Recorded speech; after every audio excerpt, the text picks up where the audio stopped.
இது திராவிட இயக்கத்துடைய நெடிய பாரம்பரியம் தான் நாங்கள் பின்பற்றப் போவது. நான் சொன்னதைப் போல் 1916 தோற்றுவிக்கப்பட்ட அந்த தென்னிந்திய நலவுரிமை சங்கம் தான் நீதி கட்சியாக மாறியது. அதனுடைய நீட்சி தான் 1944 திராவிட கழகமாக, 1949 பேரறிஞர் அண்ணாவுடைய தலைமையில் திராவிட முன்னேற்ற கழகமாக, 1972 புரட்சித் தலைவர் பொன்மனச்செம்மல் எம்ஜிஆர் அவர்கள் தோற்றுவித்த அனைத்து இந்திய அண்ணா திராவிட முன்னேற்ற கழகம், 1994 தலைவர் வைகோ அவர்கள் தோற்றுவித்த மறுமலர்ச்சி திராவிட முன்னேற்ற கழகம்.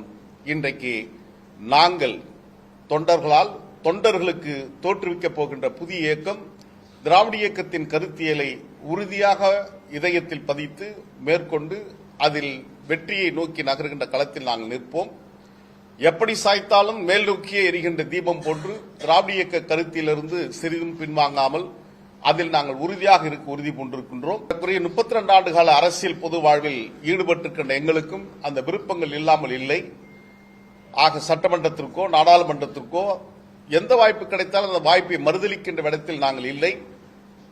எங்களுடைய கட்சி ஏற்கனவே நாங்கள் இருந்த தலைவரோ அல்லது அவருடைய மகனோ 2 ஆண்டுகளுக்கு முன்னால் பேரறிஞர் அண்ணா பிறந்த நாள் விழாவில் நான் பெரியாரை போல் இருக்க விரும்புகிறேன் என்று சொல்லிவிட்டு, அதே பெரியார் பிறந்த செப்டம்பர் 17 நான் முடிவெடுக்க முடியாது, கட்சிதான் முடிவெடுக்கும் என்று சொல்லி அதை நோக்கி நகர்ந்து இன்றைக்கு அவர் நாடாளுமன்ற உறுப்பினராக இருக்கின்ற அந்த செய்கையெல்லாம் கண்முன்னால் விரிந்திருக்கிறது. ஆனால் எங்களுக்கு விருப்பங்கள் இருக்கிறது, விருப்பங்கள் இல்லாமல் இல்லை.